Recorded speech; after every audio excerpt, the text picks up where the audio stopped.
Bismillahirrahmanirrahim. Assalamualaikum warahmatullahi wabarakatuh. Alhamdulillah, pada kesempatan kali ini kita bertemu kembali pada pelajaran akidah akhlak dengan tema iman kepada hari akhir. Dan ini masih kelanjutan pada minggu yang lalu.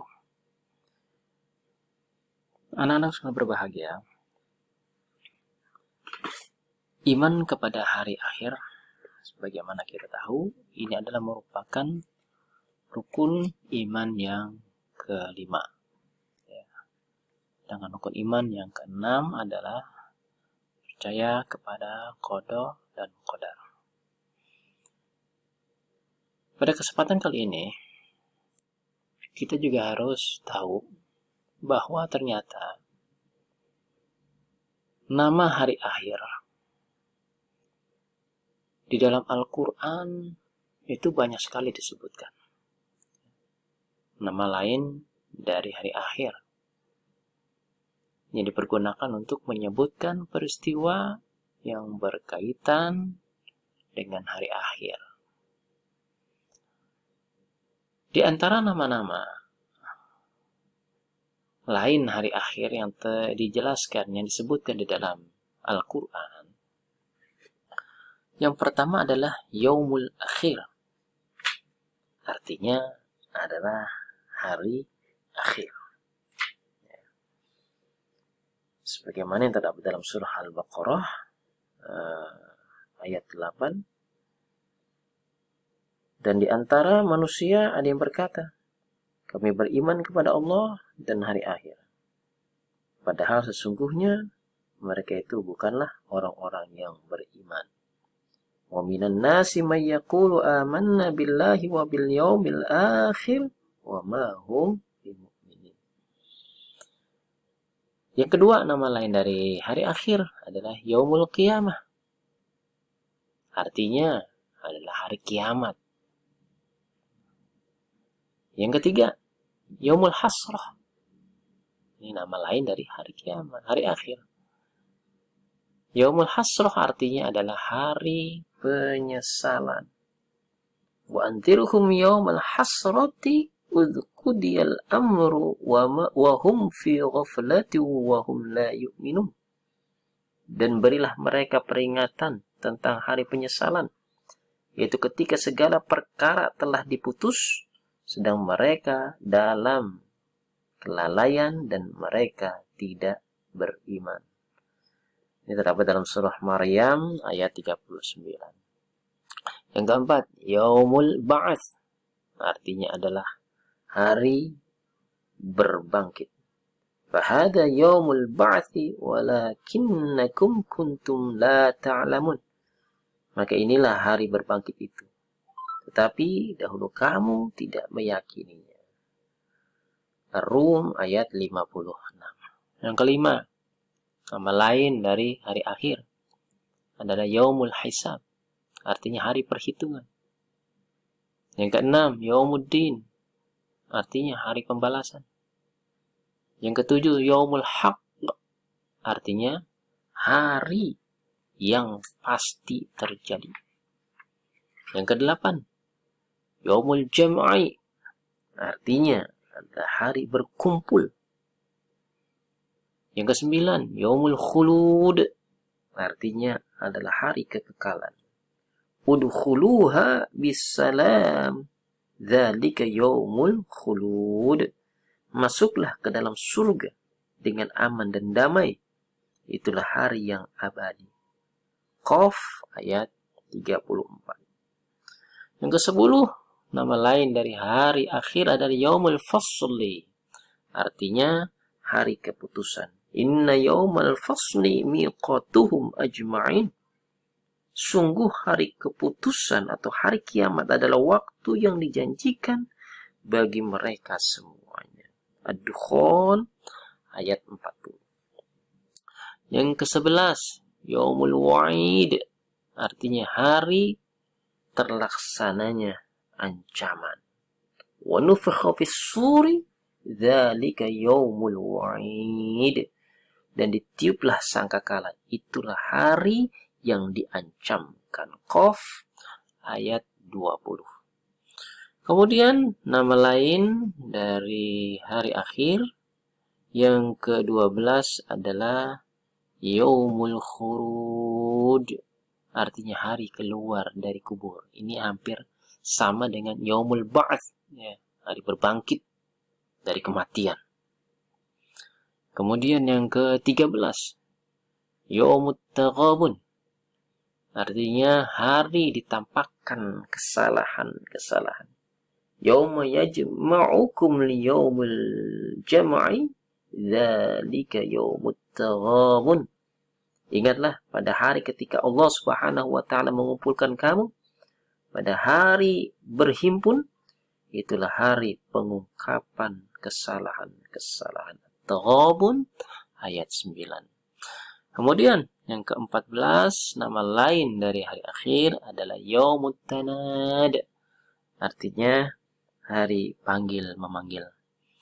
Kemudian yang ke-15 adalah Yaumul Maw'ud, artinya hari yang dijanjikan. Wa yaumil maw'ud, dan demi hari yang dijanjikan. Al-Buruj ayat 2. Kemudian nama lain dari hari akhir yang ke-16 adalah Yaumul Fathi, artinya hari kemenangan. Yang ke-17 nama lain dari hari akhir adalah Yaumul Kabir, artinya hari yang besar. Ya. Wa in tawallaw fa inni akhafu 'alaikum 'adzab yaumin kabir. Dan jika kamu berpaling, maka sungguh aku takut kamu akan ditimpa adab pada hari yang besar, yaitu hari kiamat. Al-Hud ayat 3. Kemudian yang ke-18 yang terakhir, ya, nama lain dari hari akhir, walaupun masih banyak lagi, ya, kita cukup mempelajari hanya 18 saja, yaitu Yaumul Asir, artinya hari yang sulit. Fadzalika yauma'idzi yaumun asir, maka itulah hari yang serba sulit. Nah, itulah di antara nama-nama lain hari kiamat, ya, yang disebutkan ataupun yang dijelaskan di dalam kitab suci Al-Quran. Nah, anak-anakku selalu berbahagia. Selanjutnya kita pelajari pada kesempatan kali ini adalah bagaimana perilaku manusia yang mencerminkan beriman kepada hari akhir. Bagaimana sih perilaku manusia kalau dia itu beriman kepada hari akhir? Yang pertama, dia pancarkan, seseorang akan memancarkan, akan mencerminkan, ya, perilaku yang baik, perilaku yang bagus ketika dia meyakini akan adanya hari akhir. Yang pertama, bahwasannya dia akan hati-hati dalam berpikir, bersikap, dan berperilaku. Semuanya penuh dengan pertimbangan. Ya, jangan sampai dia bersikap, berperilaku itu bisa membuat seseorang menjadi sengsara ataupun tersakiti dengan sikap dan perilaku yang tidak bagus. Ya, jadi segala sesuatunya itu dipertimbangkan. Yang kedua, senantiasa meningkatkan kualitas keimanan dan ketakwaan kepada Allah Subhanahu wa taala. Kapan saja dan di mana saja. Ya. Hari ini harus lebih bagus, ya, dari hari sebelumnya. Ya, jadi ketika kita bertemu hari berikutnya itu harus lebih bagus lagi. Kita harus bisa meningkatkan kualitas keimanan dan ketakwaan kita kepada Allah Subhanahu wa taala. Yang ketiga, berteman dengan orang-orang yang soleh. Ya.